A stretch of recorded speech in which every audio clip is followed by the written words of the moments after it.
मान्यता है कि यहीं पर भगवान कल की अवतार लेंगे, जो पापियों का नाश करके कलयुग का अंत करेंगे। और इसलिए अब संभल में फायर ब्रिगेड की गाड़ी से 700 लीटर गंगा जल लाया गया है, ताकि संभल के सभी कुंडों और तीर्थों को पवित्र किया जा सके।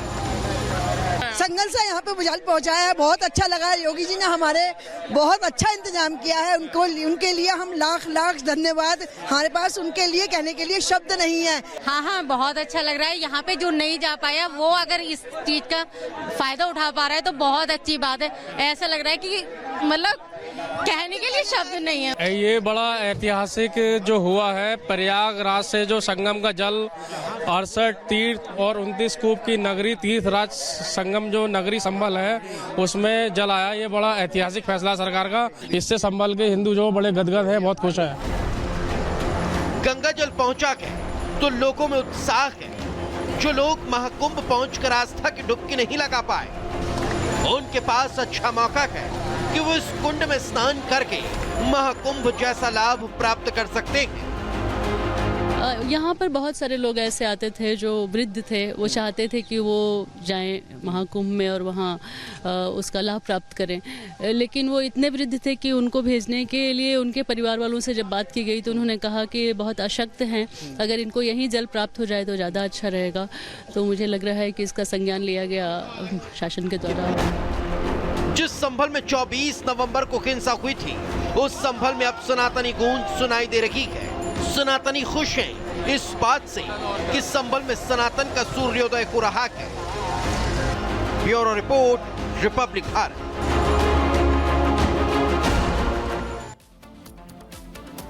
और अब बात करेंगे उत्तर प्रदेश के योगी आदित्यनाथ सरकार के लाउडस्पीकर एक्शन की। यूपी में लाउडस्पीकर हटाने के निर्देश दिए हैं तो इस पर बवाल भी अब मचना शुरू हो गया है। मौलाना और मुफ्ती रमजान के महीने से ठीक कुछ दिन पहले शुरू हुए इस अभियान से गुस्से में हैं। मौलाना और मुफ्ती सवाल उठा रहे हैं कि आखिर इस तरीके का निर्देश क्यों जारी किया गया है।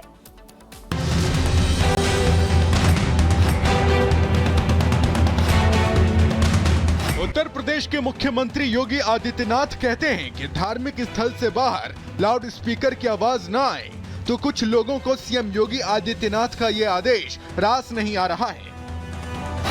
संभल के मुफ्ती रजा नूरी सवाल उठा रहे हैं कि यूपी में ही लाउड स्पीकर पर क्यों विवाद है। केरल, बंगाल में तो लाउड स्पीकर बज रहे हैं। जहां बीजेपी के सहयोगी दलों की यानी एनडीए की सरकार है, वहां तो कोई दिक्कत नहीं है। फिर यूपी में ही रमजान के महीने में लाउड स्पीकर क्यों नहीं बजाने दिए जा रहे हैं। वो इस बुनियाद पर है कि और जगहों के अंदर माइक बज रहा है, यूपी के अंदर राज्य में नहीं। जैसे बंगाल में माइक चल रहा है, केरल में माइक बज रहा है, पंजाब के अंदर माइक बज रहा है, तो और सूबों के अंदर तो माइक बजा। तो सुप्रीम कोर्ट का जो आदेश है वो हर वर्ग, हर समाज और हर सूबे के लिए है ना कि एक सूबे के लिए है। अब यह है कि राज्य सरकार जो है हमारी उस पर सबसे ज्यादा अमल कर रही है, तो लोगों को लग रहा है कि यहाँ पे ऐसा हो रहा है।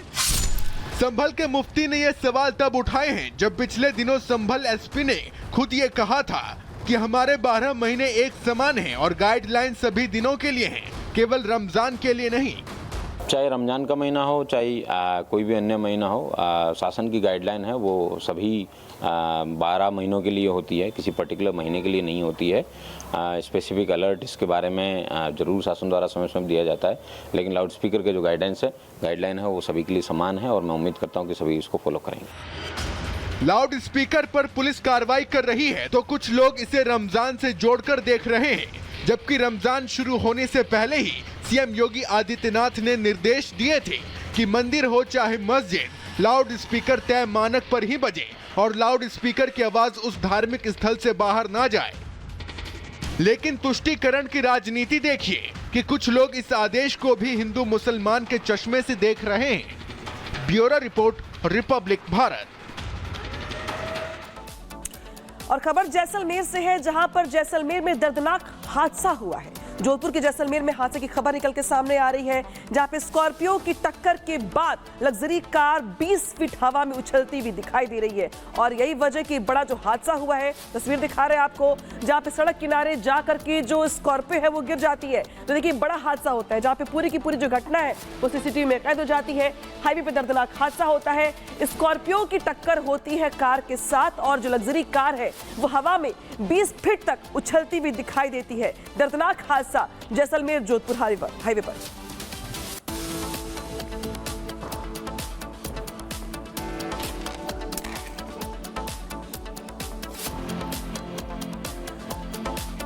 और हिमाचल के चंबा में मूर्तियों की खंडित यहां पे करने की खबर निकल के सामने आई है, जहां पे श्री राम मंदिर में मूर्तियों को खंडित किया गया है। तो देखिए हिमाचल के चंबा से ये बड़ी खबर है, जहां पे भगवान राम, मां सीता और लक्ष्मण की मूर्ति को यहां पर खंडित किया गया है, तोड़ा गया है। हालांकि इस पूरी घटना के बाद जो हिंदू संगठन है उनकी ओर से घटना पे कड़ी आपत्ति जताई गई है और दोषियों पर कड़ी कार्रवाई की मांग की गई है। खबर दिखा रहे आपको हिमाचल के चंबा से।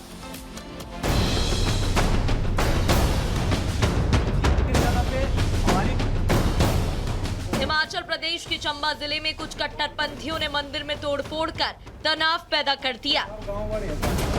चंबा जिले के श्री राम मंदिर में की गई तोड़फोड़ से लोग गुस्से में हैं।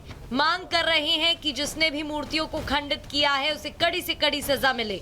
दरअसल ये पूरी घटना चंबा जिले के गांव भुनाड़ की है, जहां कुछ अराजक तत्व ने मंदिर के अंदर स्थापित श्री राम, माता सीता और लक्ष्मण जी की मूर्तियों को खंडित कर दिया। को खंडित किया गया है, माता जानकी की मूर्ति को खंडित किया गया है, श्री लक्ष्मण जी की मूर्ति को खंडित किया गया है पूरी तरह से। और इस जगह पे हमारी बहन जो है ये सामने खड़ी है, ये बता रहे हैं कि यहाँ पर वो मूर्ति पड़ी मिली। अब सवाल ये उठता है कि ये मूर्ति यहाँ पे पड़ी मिली है, उस व्यक्ति की कौन सी मानसिकता रही होगी। अगर वो उसने बेशक भांग पी रखी होगी या उसने कोई दारू पी रखी होगी या किसी चिट्टे का नशा फूक के आया हो, जो मर्जी किया हो, या किसी अन्य धर्म पंथ संप्रदाय का वो व्यक्ति हो, उसे जल्द से जल्द पकड़े और जल्द से जल्द उसे सजा दिलाने में हमारी मदद करें। जब से मंदिर में तोड़फोड़ की घटना सामने आई है, हिंदू संगठन के लोग मंदिर पहुंच रहे हैं और पुलिस से आरोपियों के खिलाफ कड़ी से कड़ी कार्रवाई की मांग कर रहे हैं। Bureau report, Republic Bharat. इधर दिल्ली में भारतीय जनता पार्टी की सरकार सत्ता में आने के बाद से ही यमुना की सफाई की बात कर रही है। जो काम केजरीवाल और आम आदमी पार्टी 10 साल में नहीं कर पाए, अब उस काम की शुरुआत हो रही है, जिसके बाद दिल्ली वासियों में खुशी की लहर है। एक रिपोर्ट आपको दिखाते हैं।